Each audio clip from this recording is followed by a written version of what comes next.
स्वागत आहे आपल्या सर्वांचं या व्हिडिओमध्ये। मित्रांनो, आपण आज या व्हिडिओमध्ये युनिट नंबर 4 ला आपण सुरुवात करणार आहोत, जो पूर्णपणे डिपेंड आहे बेअरिंग कॅपॅसिटी ऑफ सॉइल। ठीक आहे, हा युनिट आहे। या युनिटबद्दल आपण पूर्ण डिस्कस करणार आहोत। बेअरिंग कॅपॅसिटी काय असते, कशा पद्धतीने आपण फाइंड आउट करतो, त्याचे टाइप्स काय काय, त्याच्यावरती कोणकोणत्या टेस्ट घेतले जातात, पूर्णपणे आपण पाहणार आहोत। मित्रांनो, हा जो युनिट आहे तो फायनल एक्झामला तुम्हाला 12 मार्कांसाठी हा युनिट एक्झाममध्ये येतो, त्यामुळे प्रॉपर स्टडी करा। तुम्ही या युनिट नंबर 4 मध्ये सिलेबस बघू शकता। टोटल 3 पॉइंट आपल्याला डिस्कस करायचे आहेत। त्याच्यामध्ये 4.1 तुम्ही बघू शकता पूर्णपणे बेअरिंग कॅपॅसिटी यावरती आहे, तो आपण पाहणारच आहोत। 4.2 बघा, फील्ड मेथड्स आहेत, कशा पद्धतीने आपण बेअरिंग कॅपॅसिटी डिटरमाइन करतो। त्याच्यामध्ये 2 टेस्ट आहेत, त्या दोन्ही टेस्ट आपण डिस्कस करणार आहोत। त्याच्यानंतर नेक्स्ट बघा, अर्थ प्रेशरवरती आहे। त्याच्यामध्ये ॲक्टिव्ह अर्थ प्रेशर आणि पॅसिव्ह अर्थ प्रेशर याच्यावरती प्रॉब्लेम्स न्यूमेरिकलसुद्धा आपण डिस्कस करणार आहोत। तर मित्रांनो, अशा पद्धतीने सिलेबस आहे पूर्णपणे प्रॉपर। तुम्ही तुमच्या नोटबुकमध्ये या सर्व सिलेबस व्यवस्थितपणे लिहून घ्या। ठीक आहे, 4.1, 4.2 आणि 4.3 समजला। युनिट नंबर 4 समजला, व्हिडिओला पॉज करा, पूर्णपणे सिलेबस एकदा व्यवस्थितपणे वाचून घ्या की आपण या युनिटमध्ये प्रॉपरली काय स्टडी करणार आहोत, कोणकोणता सिलेबस आहे हा एकदा बघून घ्या। ठीक आहे, त्याच्यानंतर नेक्स्ट आपण 4.1 ला आपण सुरुवात करूयात मित्रांनो। 4.1 जो डिपेंड आहे totally bearing capacity and theory of earth pressure. ठीक आहे, त्याच्यामध्ये बेअरिंग कॅपॅसिटी आणि अर्थ प्रेशर वरती त्याची थेअरी आपण डिस्कस करणार आहोत। त्याच्यामध्ये बघा, कन्सेप्ट ऑफ बेअरिंग कॅपॅसिटीची कन्सेप्ट काय आहे, अल्टिमेट बेअरिंग कॅपॅसिटी काय असते, त्याचा डेफिनेशन फॉर्म्युला त्याचा बघणार आहोत। सेफ बेअरिंग कॅपॅसिटी काय असते, अलाउएबल बेअरिंग प्रेशर काय असतो, याची आपण डेफिनेशन्स पाहणार आहोत। अजून खूप सारे टर्म्स आहेत, 6-7 टर्म्स आहेत, त्याचंही आपण डेफिनेशन पाहणार आहोत मित्रांनो। त्याच्यानंतर इंट्रोडक्शन टू तेरजागीज इक्वेशन्स आपण पाहणार आहोत। त्याच्यामध्ये त्याचं ॲनालिसिस कशा पद्धतीने केलेलं आहे, त्याचं अझम्पशन्स कोणकोणते आहेत, तेरजागीज अझम्पशन ते आपण डिस्कस करणार आहोत। त्याच्यानंतर effect of water table on bearing capacity, जे काय जमिनीच्या आतमध्ये वॉटर प्रेझेंट असतं, तर ती जी वॉटर लेवल आहे तर त्या लेवलचा किंवा वॉटर टेबलचा बेअरिंग कॅपॅसिटी म्हणजे सॉईल जो लोड कॅरी करतं त्याच्यावरती काय इफेक्ट होतात, आपण तेही या 4.1 मध्ये आपण डिस्कस करणार आहोत। तर अशा पद्धतीने टोटल सिलेबस आहे मित्रांनो 4.1 मध्ये। तर याला आपण छोट्या छोट्या पार्टमध्ये डिवाइड केलेला आहे आणि आपण प्रत्येक व्हिडिओमध्ये थोडंसं करून आपण हा पूर्णपणे युनिट नंबर 4 हा कंप्लीट करणार आहोत। ठीक आहे, तर 4.1 ला सुरुवात केलेली आहे, आपण बघितलेलं आहे 4.1 मध्ये काय आहे ते। ठीक आहे, तर नेक्स्ट आपण बघूयात कन्सेप्ट बघूयात की थेअरी बेअरिंग कॅपॅसिटी म्हणजे काय नेमकं। याच्यावरती काय मित्रांनो क्वेश्चन येणार नाहीये, फक्त कन्सेप्ट बघून घ्या, जाणून घ्या की बेअरिंग कॅपॅसिटी म्हणजे असतं काय नेमकं। तर तुम्ही बघू शकता मित्रांनो, जे काय आपले स्ट्रक्चर्स आहेत, मग त्याच्यामध्ये बिल्डिंग असेल, ब्रिज असेल, डॅम्स असतील, हे सगळे रेस्ट कशावरती आहे, सॉईलवरती रेस्ट आहे। जे काय आपली बिल्डिंग आहे ते सर्व ग्राउंड लेवल जे आहे आपली ते सॉईलवरती हे पूर्णपणे रेस्ट आहे। मग काय होतं मित्रांनो, या स्ट्रक्चरचा लोड काय होतो, सॉईलवरती येतो। ठीक आहे, स्ट्रक्चरचा लोड सगळ्यात पहिल्यांदा फाउंडेशनवरती येतो, त्या स्ट्रक्चरचं जे काय फाउंडेशन आहे, आणि त्या फाउंडेशनवरून नंतर सॉईलवरती जातं।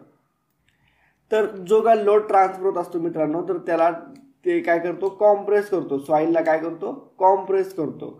त्याच्यामुळे काय होतं, सॉईलची सेटलमेंट होऊ शकते। त्या सॉईलची जे काही स्ट्रक्चर आहे, ब्रिज असेल, डॅम असेल, बिल्डिंग असेल, तर जी सॉईल जी कॉम्प्रेस झाल्यामुळे त्या सॉईलचं सेटलमेंटसुद्धा होऊ शकतं। सेटलमेंटमध्ये काय होतं मित्रांनो, settlement occurs soil particles move downward, म्हणजे जे काही सॉईलची लेवल आहे तर ती सॉईल अशी पूर्णपणे कॉम्प्रेस झाल्यामुळे खाली मूव्हमेंट होते, म्हणजे कॉम्प्रेस झाल्यामुळे काय त्याचा व्हॉल्यूम कमी होतो, त्याच्यामुळे बिल्डिंग ही खाली दबू शकते। ठीक आहे, फाउंडेशनच्या खाली अशी आपण म्हणतो ना प्रेस झालेली आहे, किंवा तुम्ही कपडे एकमेकांवरती ठेवले आणि त्याला कॉम्प्रेस केल्यानंतर कसा व्हॉल्यूम थोडासा कमी होतो, त्या पद्धतीने सॉईलचा व्हॉल्यूमसुद्धा कमी होतो आणि सॉईल जी आहे ती डाऊनवर्ड मूव्ह होते। त्याच्यामुळे काय होतं मित्रांनो, त्या स्ट्रक्चरचं फेल्युअर होण्याचे चान्सेस हे जास्त असतात। मग त्याच्यामध्ये तुमचं अर्थन एम्बॅकमेंट असेल किंवा रोड असतील, रेल्वे असेल, त्याचं फाउंडेशन असेल, तर हे सगळे फेल होतात। कशामुळे, त्याला शेअर फेल्युअर आपण म्हणतो। ठीक आहे, किंवा एक्सेसिव्ह सेटलमेंट, सॉईलचे एक्सेसिव्ह सेटलमेंट झाल्यामुळे किंवा सॉईलमध्ये क्रॅक गेल्यामुळे सॉईल हे फेल होते, किंवा जास्त कॉम्प्रेस झाल्यामुळे सॉईल फेल झाल्यामुळे त्याला आपण शेअर फेल्युअर म्हणतो. कशाचं? सॉईलचं शेअर फेल्युअर म्हणतो. आणि सॉईल एकदा फेल झाली तर त्याच्यामुळे पूर्ण स्ट्रक्चरसुद्धा कोलॅप्स होऊ शकतं.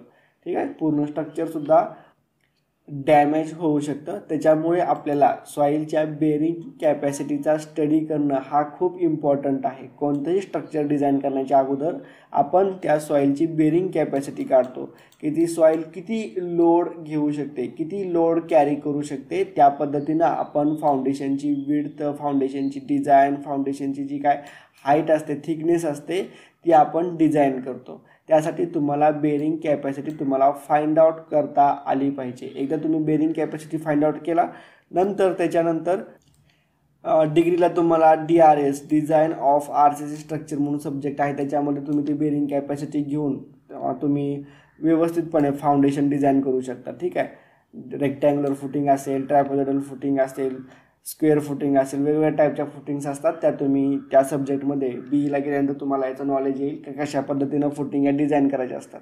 तर तुम्हाला तिथे सर्व त्याची हाईट, लेंथ, त्या फुटिंगची लेंथ, फुटिंगची हाईट, त्याच्याचबरोबर त्याच्यामध्ये किती MMचं स्टील टाकायचं, ठीक आहे, त्याचं स्पेसिंग किती ठेवायचं, पूर्णपणे तुम्हाला डिझाईन ही तिथे तुम्हाला बघायला भेटेल. पण त्यासाठी तुम्हाला बेरिंग कॅपॅसिटी ही सॉईलची बेरिंग कॅपॅसिटी ही माहिती पाहिजे. ठीक आहे, म्हणून हा पॉईंट खूपच इम्पॉर्टंट आहे. तर अशा पद्धतीने कन्सेप्ट ऑफ बेरिंग कॅपॅसिटी आपण बघितलेलं आहे. कन्सेप्टवरती काय क्वेश्चन येणार नाहीत मित्रांनो.